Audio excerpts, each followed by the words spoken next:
A couple years ago, we had this huge win for Christianity, a huge win for people who value life, for people who believe in the God of Abraham, of Isaac, of Jacob, of Yeshua, when Roe versus Wade was overturned. It was a huge win for people of faith, except it really wasn't. The overturning of Roe versus Wade was actually a big win for the Constitution of the United States.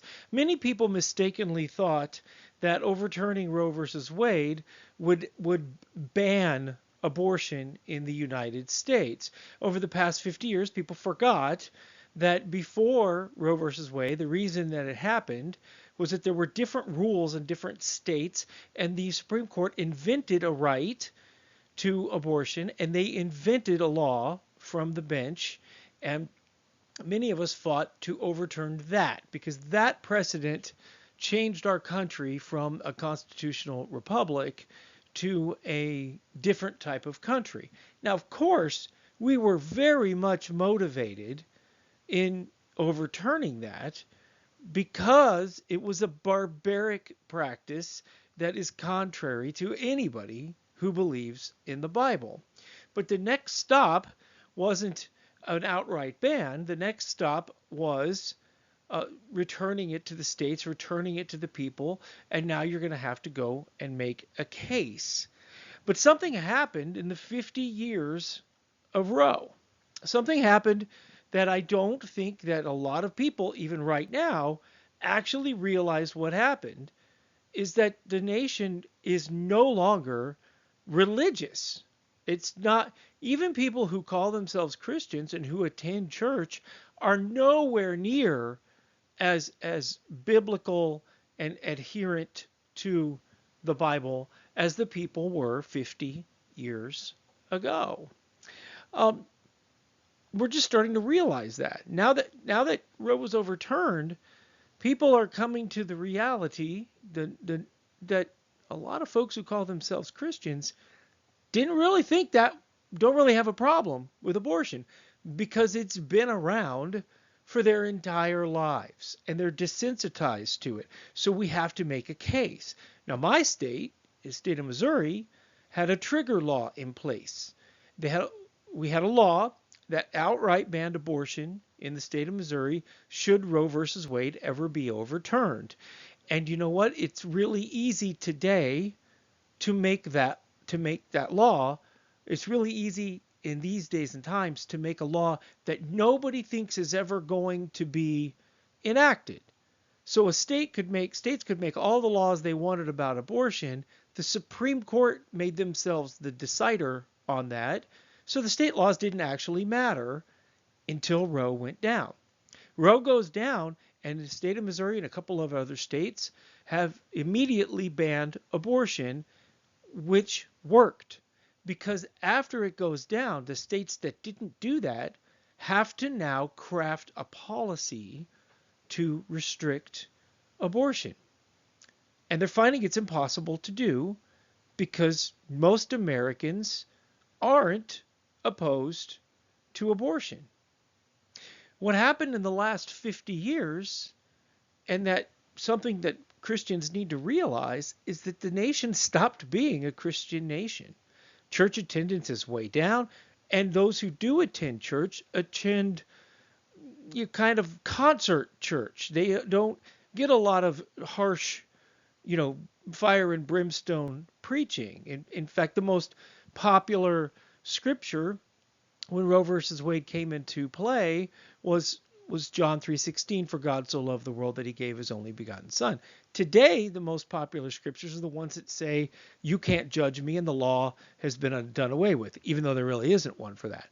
Christianity is so watered down today, and the population is so non-Christian that trying to put any restrictions on abortion at all, people aren't up for that. And that's the reason for the message today, rendering to Caesar what's Caesar's and to God what's God's.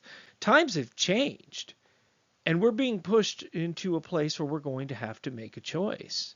Most Americans are involved in public policy and debate because it's our culture to be involved in these things. If you were raised in the 70s, 80s, 90s, the schools had government classes and social studies classes to teach you about your country. I don't know if they have that anymore.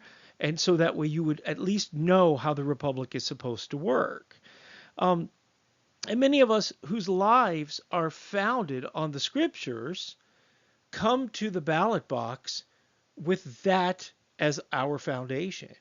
We come to all the decisions in our lives and everything we do with, what would Jesus do?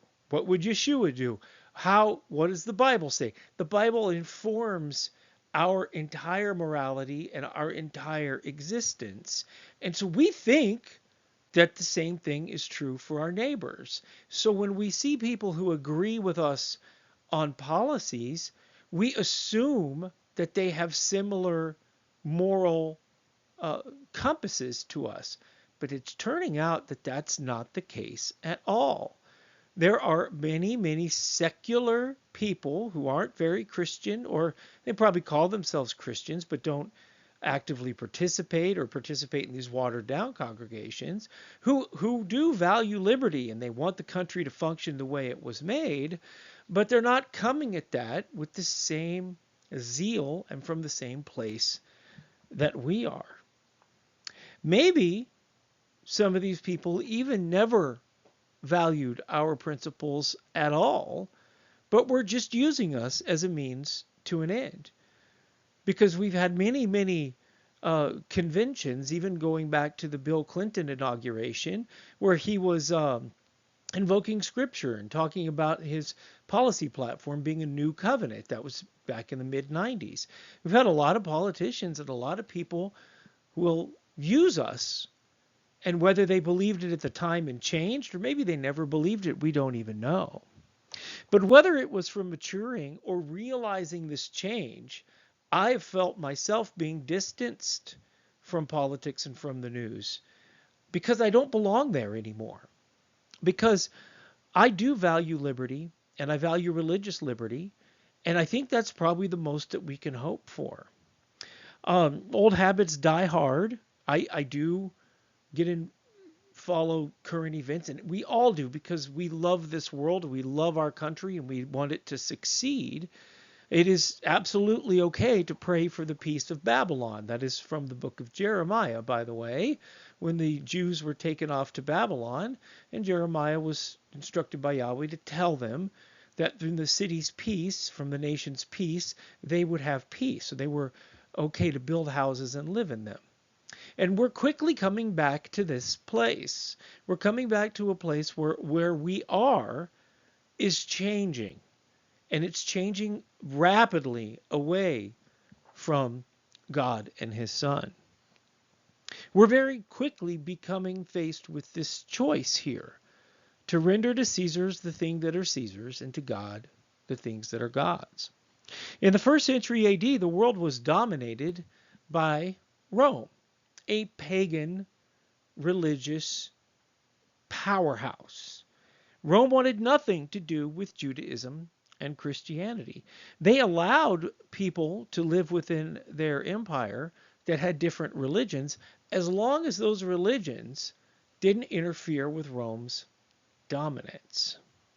Now, we know in the last days that persecution is going to come, and most actually absolutely believe that the persecution is going to come overnight, and the man of perdition is going to be revealed, and then we're going to be faced with this immediate Hollywood-esque choice. But you and I know that's not the case. You and I know that apostasy with Israel and within Christianity brews over time, sometimes over hundreds of years, that changes come incrementally, and we get inched into a direction. Then all of a sudden we've passed the point of no return, and then you have the big reveal. And I'm wondering if that's where we're going right now. Because the people that we thought shared our interests don't. Whether they are, for whatever reason, they used us to get their own political power, and now they're done with us. So what do we do? Well, I think it's time to really focus on reading the Bible, getting to know Yahweh, getting to know Yeshua, getting to know your brothers and sisters in the faith, finding other people who are realizing that this world isn't our home. And I'm not saying we need to do anything. I'm not saying we need to flee to any hills or anything like that. Just a simple matter of making sure that we don't compromise our values as the world changes away from from those values. I mean, we can't serve two masters.